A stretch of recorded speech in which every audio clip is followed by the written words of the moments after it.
hadis fi'liyah, takririyah, dan qauliyah. Ini semuanya harus berdasarkan dengan ketiganya. Kalau memang dianggap nanti ruqyah itu menjadikan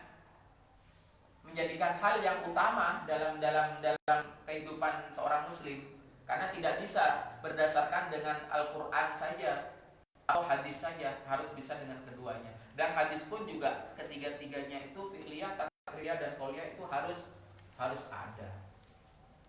Fi'liyahnya salah satunya adalah ini. Aisyah radhiyallahu an berkata, Rasulullah sallallahu alaihi wasallam, apabila ada orang yang sakit di antara kami, beliau menyentuhnya dengan tangan kanannya. Ini petunjuk. Jadi kalau kita mau menyentuh jangan pakai tangan kiri. Ini petunjuk ini. Jadi apapun yang sakit pada pasien kita hendaknya pakai tangan kanan. Keberkahan dari tangan kanan itu akan berbeda.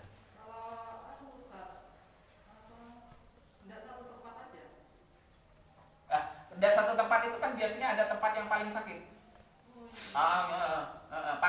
Pasti ada tempat yang paling sakit. Disuruh dirasakan di tempat yang paling sakit.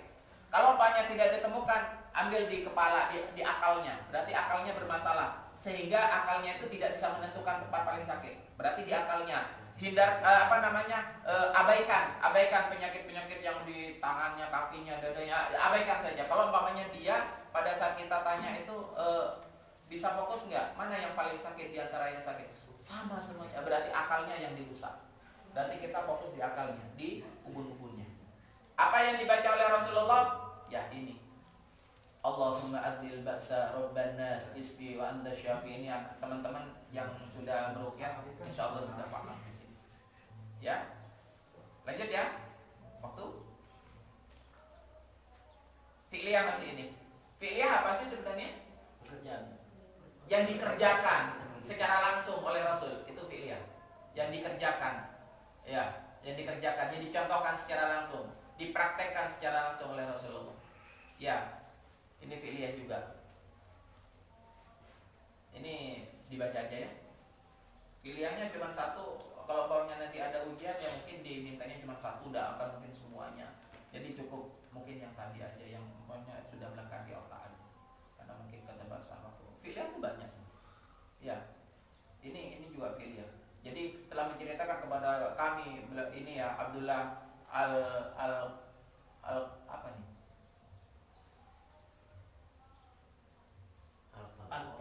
Al-Qanabi. Iya, Abdullah Al-Qanabi dari Malik, dari Zaid dan seterusnya, bahwasannya ia mendatangi Nabi Shallallahu Alaihi Wasallam dan berkata, aku sakit ya Rasulullah dan hampir-hampir aku binasa. Ia berkata, ya Rasulullah Shallallahu Alaihi Wasallam, usapkan tanganmu, tangan kananmu ya Rasulullah kepada yang sakit sebanyak 7 kali dan ucapkan, A'udzu bi'izzatillahi wa qudratihi min syarri ma yajidu hadir. Ini juga dilakukan oleh teman-teman saya yakin. Ya betul kan? Ya ini Rasulullah meruqyah cucunya, ini maksudnya fi'liyah ini. Betul kan? Hasan dan Husain itu diruqyah oleh Rasulullah itu dengan mengucapkan ini, U'indukuma. Kenapa U'indukuma? Karena cucunya 2, laki-laki. Ya. Ya, kalau cuma 1 U'induka. Kalau perempuan 1 U'induki. Nah, kalau untuk kita A'udhu. Ya, harus bisa membedakan di sini. Jangan sampai kita meruqyah orang lain tetapi yang dibaca A'udhu. Nah, berarti buat kita itu doanya, bukan buat dia. Dia pun juga dilihat dia sendirian atau berdua. Dia sendirian pun juga dilihat laki atau perempuan. Itu juga beda juga. Nah, ini yang paling gampang, paling anu lah. Meruqyah seorang anak ya, cuman dihentakkan di dadanya terus Rasul dengan bacaan ukhruj ya Allah, keluarlah engkau musuh Allah gitu ya. Ini hadis dari hadis fi'liyahnya. Sekarang takririyahnya. Apa sih takririyah itu? Penetapan. Nah, dalam bahasanya penetapan. Anak santren. Takririyah itu penetapan dalam bahasanya. Dalam apa namanya? Dalam terminologinya apa? Takririyah itu membolehkan apa yang dilakukan oleh para sahabat. Rasul itu membolehkan atau membiarkan. Nah, begitu. Ana bacakan di sini Abu Sa'id Al-Khudri radhiyallahu an meruqyah pimpinan kaum yang terkena gigitan ular berbisa dengan membacakan Al-Fatihah dan mengumpulkan ludahnya, kemudian meludahkannya. Hadiah dari hadiah sekelompok kambing. Kalau di dalam ayat yang lain itu disampaikan itu 100 ekor kambing. Dan disampaikan kepada Rasulullah sallallahu alaihi wasallam, "Dari mana kamu tahu bahwa Al-Fatihah itu ruqyah?" kata Rasul itu. Kemudian beliau berkata, "Sungguh kalian benar." Membenarkan itulah yang namanya takririyah. Sungguh kalian benar bahwasannya yang kalian baca Al-Fatihah itu adalah bagian dari ruqyah yang syar'i, yang dibenarkan oleh syariat kita, oleh agama kita. Gitu loh. Buatkan untukku satu bagian bersama kalian, kata Rasul itu. Jadi di hadis yang lain itu bahwasanya disampaikan kata Rasul itu, kembalikan sebagian dan ambil sebagian dan berikan kepadaku satu.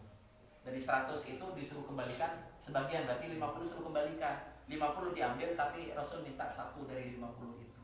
Begitu. Berarti kalau ada pasien yang nanya berapa tarifnya? Ya mau tarif sunnah atau tarif gimana gitu kan. Kalau tarif sunnahnya ya itu 50 ekor kambing gitu. Itu tarif sunnahnya. Tuh kok mahalnya? Ya makanya saya nggak narik karena kalau sesuai dengan sunnah mahal gitu. Karena Al-Quran memang mujizat itu mahal gitu.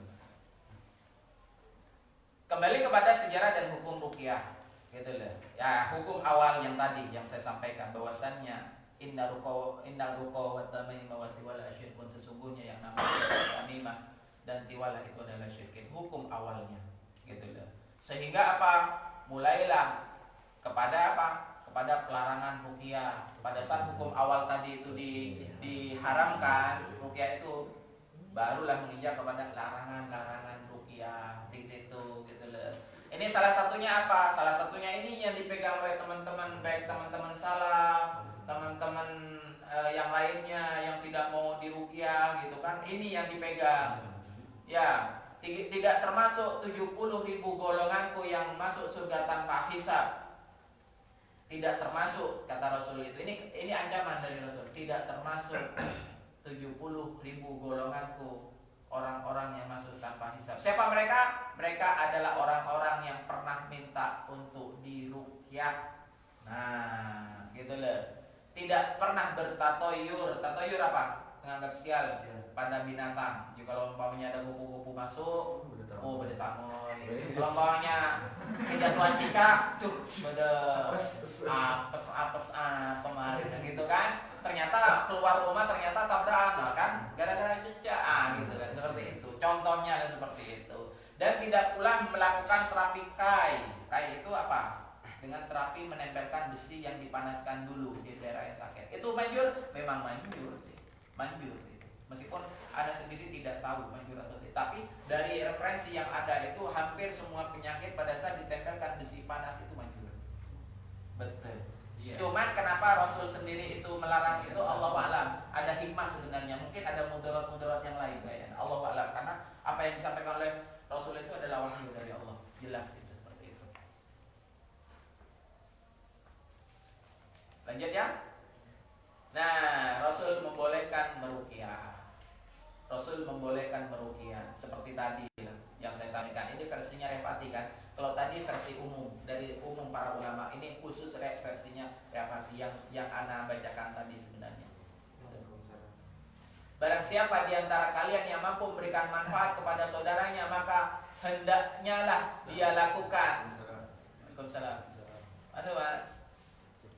Barang siapa yang diminta untuk meruqyah, untuk menyembuhkan atau untuk menerapi orang lain, haram hukumnya bagi kita yang sudah mengetahui ruqyah itu untuk menolak. Ini kode etik Rahmati seperti itu. Barang siapa di antara kita yang sudah duduk di sini yang sudah mengetahui tentang ruqyah dan bisa meruqyah, ternyata ada orang minta diruqyah oleh kita, ternyata kita tidak mau karena kita tidak pede, bacaannya kita tidak yakin, hafalannya kita sedikit, terus kita menolak dia, haram hukumnya. Kenapa haram? Sudah tahu ilmunya dan tidak mengamalkannya. Kabura maqtan indallahi an taqulu ma la taf'alun. Aku paling melaknat seseorang itu yang hanya ngomong doang tapi dia tidak melakukan. apa yang dia omongkan. Itu yang kedua. Yang ketiganya adalah khawatir orang yang kita tolak itu dia itu salah orang dalam mencari pengganti kita, salah orang. Akhirnya terjerumus kepada kesyirikan. Kita yang kena itu. Nah, itu 3 hal. Ini kayaknya ada ini. Kayaknya Allah a'lam. Ya. Hukum membolehkan, Rasul membolehkan ruqyah. Bapak bisa dilihat? Bisa, insyaallah.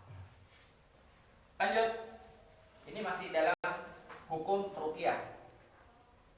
Dari Auf bin Malik radhiyallahu an, ia berkata, pada masa jahiliyah aku pernah melakukan penjampian ruqyah ya. Lalu aku berkata, wahai Rasulullah, bagaimana pendapat Anda mengenai hal tersebut? Beliau menjawab, beliau di sini Rasulullah menjawab, "I'ridu alayya ruqakum." Tunjukkan kepadaku cara ruqyah kalian. Tunjukkan kepadaku. Setelah ditunjukkan ternyata yang dibaca adalah Al-Fatihah. Ya. Ini kan sambungan dari yang tadi sebenarnya. Dari yang waktu sahabat yang meruqyah seorang pemimpin yang terkena gigitan ular, yang dikasih 100 ekor kambing itu kan. Ini kan lanjutannya sebenarnya. La ba'sa birruqa ma lam takun syirkan. Di dalam hadis yang lain syirkun. Sesungguhnya tidak mengapa ruqyah itu dilakukan pada saat di dalamnya tidak ada kesyirikan. Jadi kalau ada orang yang tidak mau diruqyah karena menganggap ruqyah itu adalah penghambat kita masuk surga, itu bingung juga anak. Hal dalilnya dari mana? Hanya dalil yang tadi itu, yang 70.000 golongan masuk surga tanpa hisab. Golonganku, kata Rasul itu, masuk surga tanpa hisab, terkecuali orang yang minta diruqyah. Di ruqyah sendiri ini di sini kan menurut Rasul, kalau dihubungkan dengan ini berarti ruqyah yang syirik kan, gitu kan. Dan ini dalam sarah hadisnya memang benar. Itu yang dimaksudkan adalah ruqyah yang ada unsur-unsur kesyirikannya. Karena pada saat ruqyah berhadapan dengan ruqyah yang memang berlandaskan Al-Quran, berlandaskan dengan As-Sunnah, dengan doa-doa Rasul, Rasul itu tidak melarang, malah menyuruh. Seperti tadi kan disuruh oleh Rasul, silahkan, jikalau engkau itu bisa memberikan kemaslahatan pada saudaramu, lakukan. Jikalau engkau bisa menolong saudaramu, lakukan. Itu loh, seperti itu. Itu harus bisa dipahami. Nah, apa sih ayat-ayatnya? Ini ayat sahihnya. Ayat sahih itu ayat yang bukan selalu. Rasul itu pada saat meruqyah si A, si fulan, si fulanah itu ini yang dibaca. Meskipun tidak semuanya, tetapi ayat-ayat ini yang dibaca. Al-Fatihah 1 sampai 7 sampai selesai ya. Al-Baqarah 1 sampai 4, 63 64, 163 164, 255, 284, 286 dan sebagainya.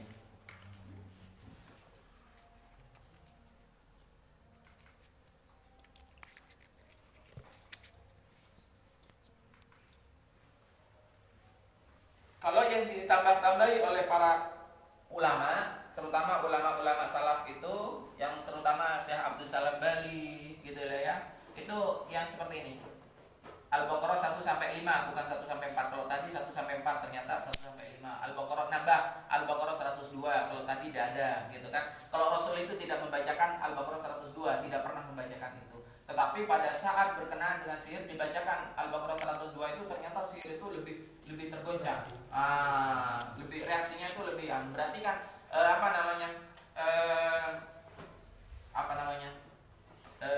reaksi itu berarti kan munculnya reaksi itu berarti kan ada sesuatu yang tidak mengenakkan bagi setan sihir di dalam tubuh itu. Begitu. Seperti itu. Terus Al-Baqarah 163, 164, ayat kursi 255, 285, 286 dan seterusnya. Itu tambahan-tambahan.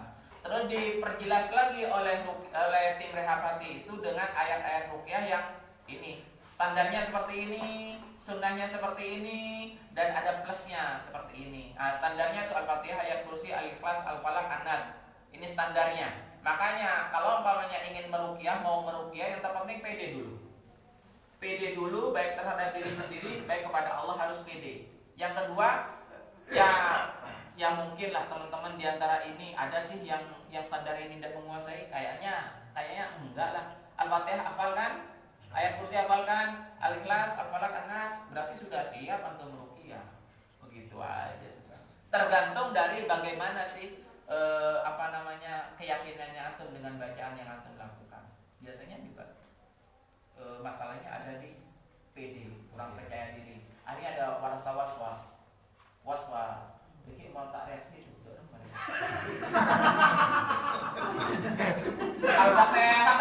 kali, 7 kali kan 20 menit.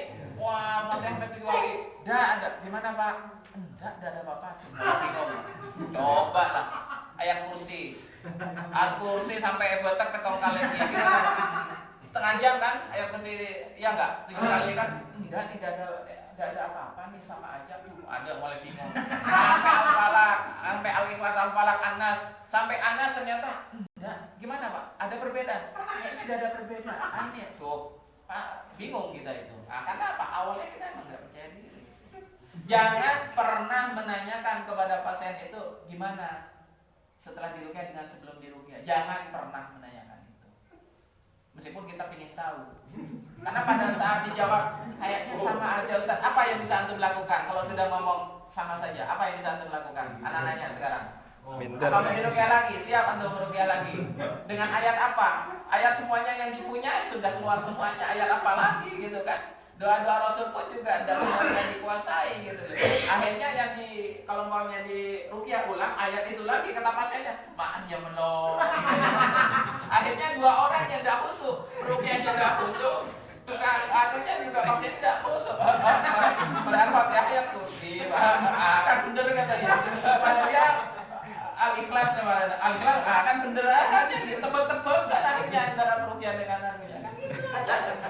Repot akhirnya gitu loh, seperti itu. Nah ini kejadian teman-teman yang istilahnya tidak pede gitu loh dengan ayat standar itu. Kalau anak tuh lebih pede sebenarnya dengan ayat standar gitu. Lebih pede sampai Al-Fatihah 7 kali aja, kadang Al-Fatihah kedua ketiga itu sudah pontang-panting, sudah macam-macam sudah gitu. Ternyata enak kan bagi kita kan, karena kita nggak pede, seolah-olah yang kita baca orang juga hafal gitu. Gengsi dong gitu kan.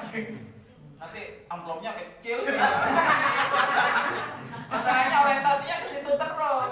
Kalau ayat-ayat yang juga mereka bisa, pasti juga berpengaruh kepada bisarahnya. Aduh, palang kalau seperti ini.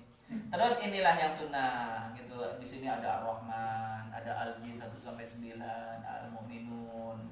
Terus kata Simba di belakang tuh harus ngapalin pole katanya. Ngapalin yang kemarin aja belum selesai, ngapalin lagi katanya di sini. Dia belum ruwet masak, dia ngapalin lagi. Belum ruwet ngebekam, dia ngapalin lagi. Ya memang begitulah hidup. Harus pintar-pintar manfaatkan waktu. Terus yang plus ini paket mini yang ini. Paket sunnah ini. Berarti ini dilakukan, ini juga dilakukan. Al-Baqarah, full ya, 2,5 juz. Ini juga dibaca. Tambahan yang ulama ada praktisi ruqyah. Apa tambahannya? Doa-doa Rasul. Bismillahirrahmanirrahim. Terus zikir pagi petang salah satunya. Seperti itu. Terus tahajud.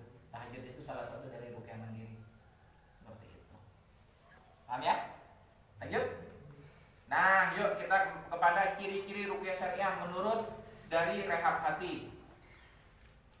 Mas ada bolpen yang jenengan? Oh iya. Yang pertama, ruqyah syariah itu menurut Rehab Hati itu adalah menggunakan bacaan Al-Qur'an. Yang dibaca itu menggunakan bacaan Al-Qur'an dan itu dijaharkan. Ini pra mau kemoan. Tako pesalah, tako koreksi, akhirnya mau kemoan melolot. Begitu. Kenapa harus jahar sebenarnya sih? Supaya frekuensi suara yang kita lantunkan itu terdengar dengan jelas. Oleh siapa? Oleh orang tersebut, terus masuk ke gendang telinganya, langsung diteruskan ke otaknya, akalnya, baru nanti menyentuh kepada kolbunya dan ada getaran-getaran di situ. Pada saat kita itu, apalagi dengan Ustaz Naik, tahu sendiri, sudah sekelan, Ustaz Naik dengan volumenya volume 90 atau volume 98, wah itu pelempengan orang gua gitu. Itu mentata-ngota jelajin orang gua nanti. Iya, itu kalau sudah satu kelan itu dengan suara yang standar 50 aja, volume 50 itu Ustaz Teddy itu pernah itu kan. Waktu Akademi Ruqyah ya. Ini ya kan begitu. Masya Allah. Beliau itu kan Karena apa? Beliau menganggap yang dihadapi saya itu, yang dihadapi anak itu bukan orangnya, tapi jinnya. Makanya dia itu tega. Siapa namanya? Yang di Sukasari ya? Mas Bari sampai hantem gitu. Ya itulah masalahnya. Debak-debak Mas Bari. Itu yang pertama. Yang keduanya adalah membaca doa-doa sesuai dengan sunnah yang pernah dibacakan oleh Rasulullah SAW. Yang ketiga adalah bi'idznillah ta'ala. Maksudnya apa? Semua kesembuhan itu tergantung dari keridhaan Allah. Kalau Allah ridho sembuh. Jadi tidak bisa kita bilang, Bu, jangan diruqyah sama dia, ruqyah sama saya, pasti. Bahasa itu promo maksudnya. Tapi ada bahasa pasti di situ yang menjadikan tidak boleh gitu. Apalagi pas sesama peruqyah rehab hati, Bu, jangan ke Ustaz Mul, mending ke saya. Ustaz Mul tuh belajar ke saya dulu. Bahaya kalau sudah kayak gitu. Enggak bisa kayak gitu. Terus ini yang detail, kalau barusan yang biasa. Yang detailnya barusan umumnya. Ini yang detailnya adalah satu, bacaan Al-Quran secara jahar, ayat-ayatnya boleh ayat-ayat apa aja dipilih yang tadi yang disebutkan. Yang kedua adalah mengamalkan amalan-amalan sunnah. Seperti apa? Sholat-sholat sunnah, puasa-puasa sunnah, ya. Terus apa lagi? Akhlak-akhlak yang sunnah, yang akhlakul karimah. Seperti apa? Suka membantu sesama, suka memberikan sedekah, macam yang pernah disampaikan oleh Rasul. Yang ketiga, sesuai dengan syariat Islam, baik metodenya, bacaannya maupun pendiagnosaannya. Yang keempat adalah doa dan zikir yang jelas, dan di sini takarannya adalah sahih. Kalau bawahnya tidak sahih jangan diambil. Bismillahirrahmanirrahim. La yadurru ma ismihi syai'un fil ardi wa la fis samai wa huwas samiul alim. Itu kan juga sahih, itu bisa diambil. A'udzu bikalimatillahi tammati min syarri ma khalaq. Itu tidak ada dalam Al-Qur'an, tetapi Rasul kan membaca. Itu sahih, diambil gitu. Dan jadi yang sahih itu diambil, boleh diambil. Terus yang kelima adalah tidak apa sih tasawuf ini?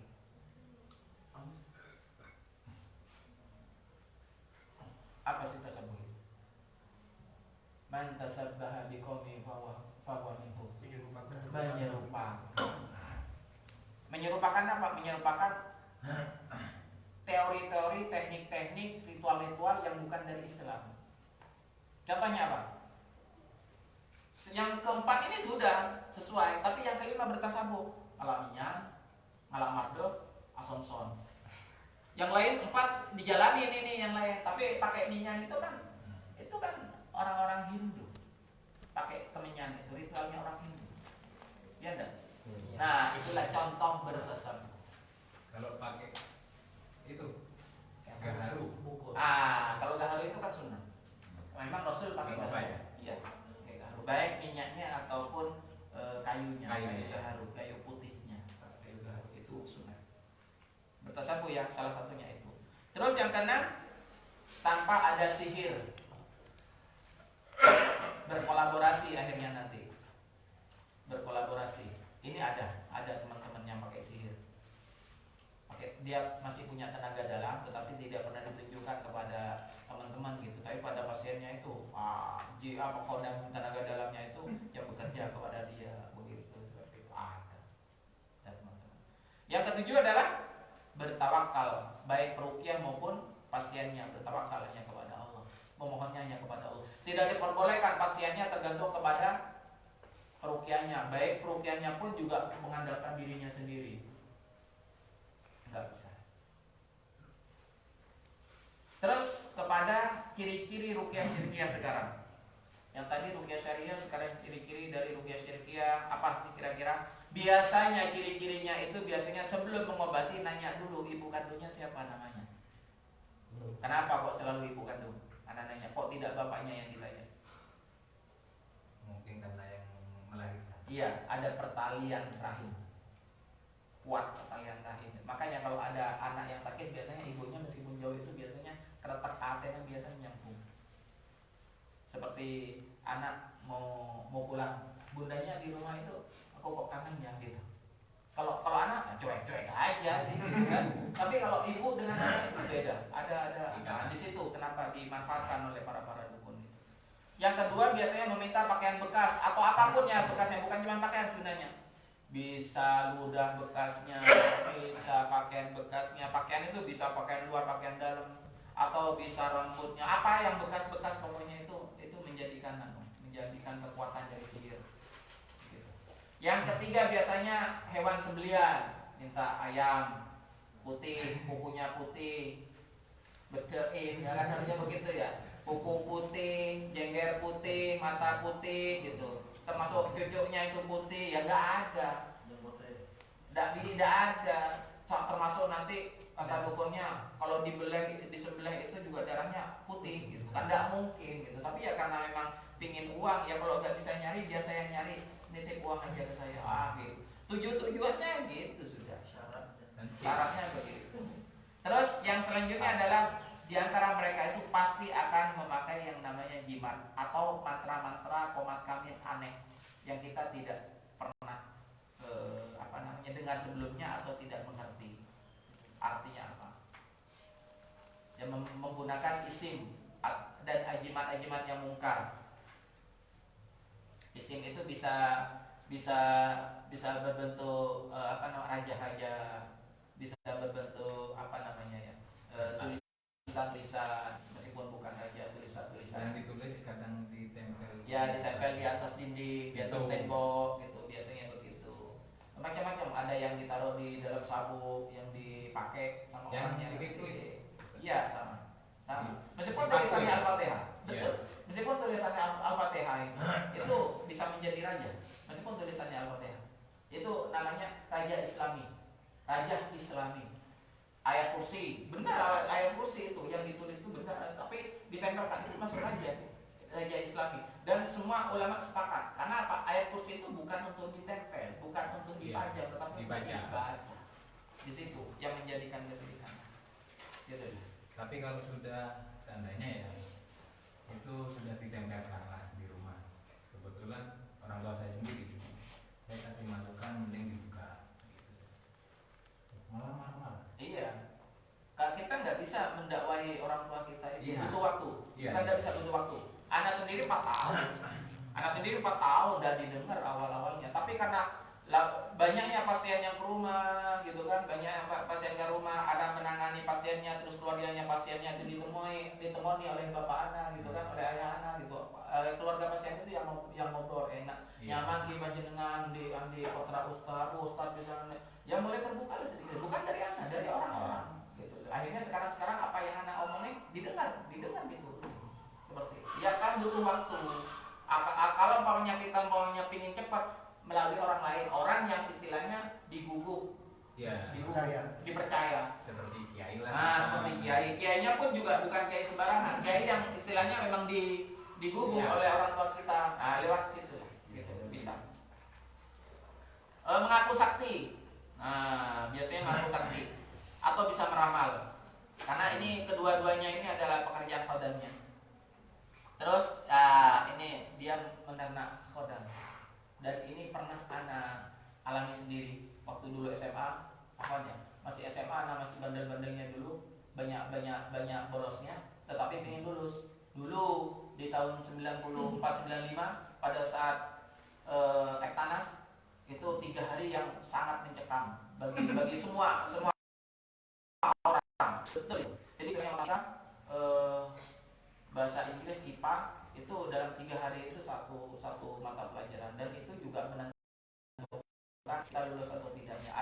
Akhirnya yang namanya banyak lulusnya tidak mau belajar, malas belajarnya, akhirnya pakai dukun. Akhirnya anak disuruh beli yang namanya akik, bulu safir namanya. Oh, sampai ingat anak sampai sekarang. Bulu safir. Harganya 350.000 dulu di zaman 94. Sama dengan sekarang mungkin 3,5 juta. Dikirain anak itu cukup beli bulu safirnya itu, ternyata enggak, ini masih kosongan. Dek, kalau umpamanya mau seperti itu harus dikasih hadam nih.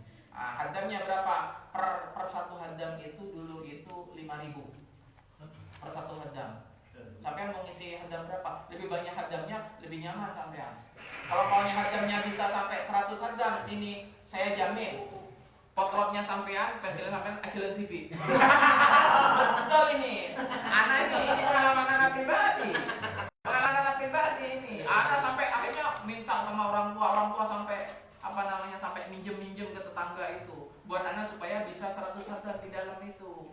5.000 kali 100 berapa? 500.000 di zaman itu, bayangkan. Berarti kan habis 850 anak itu.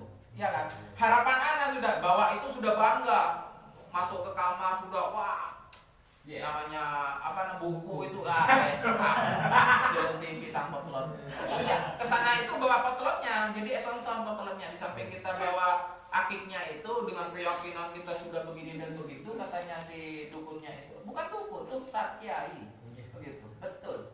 Akhirnya besok anak itu yang lainnya pada belajar sebelum masuk kan biasanya belajar teman-teman itu di luar si ibu ketawa-ketawa aja makan aja ketawa-ketawa anak pribadi masuk sudah bangga kekik kok kadek saya paling cepat coba lah tak percaya begitu pun tak tahu abel kok begitu ke teman-teman dengan sombongnya itu pada saat mulai di ini anak itu wah mata kerja kesenyaman aku telur mapak kun mulai bimbang dana itu coba kerja ke biana itu jangan menekuk potlot itu tanpa harus ada tenaga supaya bisa jalan sendiri. Kalau pakai tenaga dia tidak jalan. Dibiarin sama anak itu. Ya penakung pecah ke belolok. Eden teh 5 menit, 10 menit, 20 menit, tak ada jalan potlot ini sampai habis waktunya. Bayangkan. Sampai habis waktunya harus diisi sendiri ternyata. Ben Robben akhirnya. Begitu. Anak itu. Tempo 850.000 di tahun 4. Bayangkan sama dengan 8,5 juta. Pusing karena bodohnya kita sebenarnya.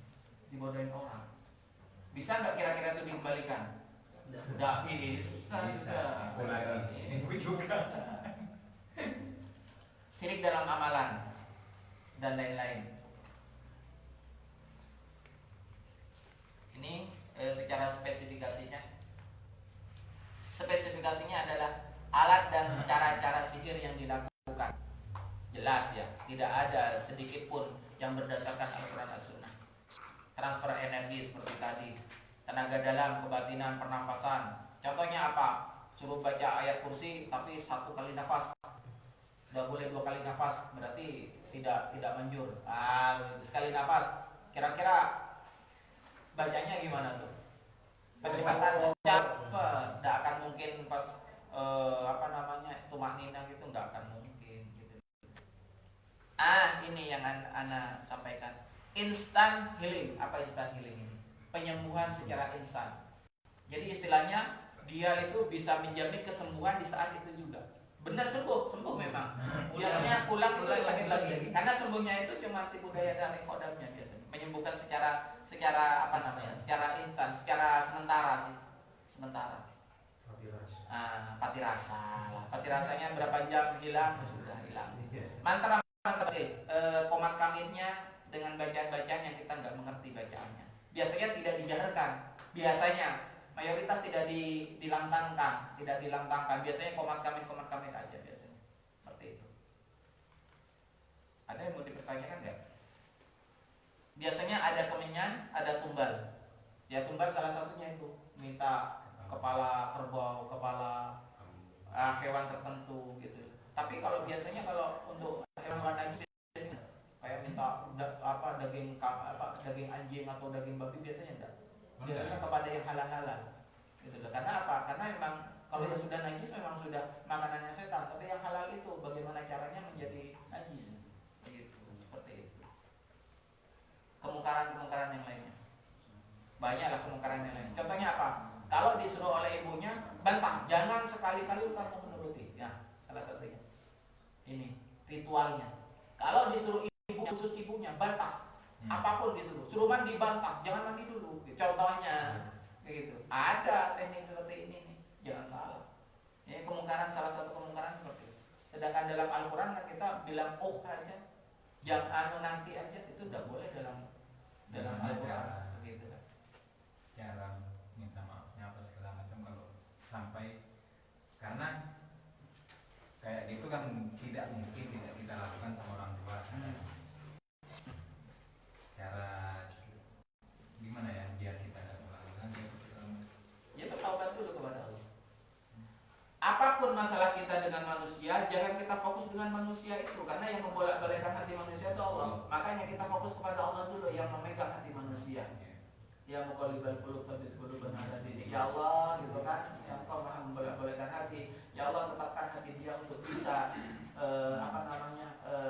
bisa memaafkan saya gitu loh. Seperti itu. Kita terus aja menyambungkan diri kepada Allah gitu. Ini perbedaan masih kepada pembahasan perbedaan antara ruqyah yang syar'i dengan ruqyah yang syirkiyah. Nah, yang syirkiyah itu seperti inilah. Nah, tuh seperti ini. Ini sesuai dengan fenomena yang ada. Ini yang anak dulu yang diobrolin. Nah, ini biasanya nih minyak bulu perindu. Untuk apa itu? Hah? Pelet. Pelet.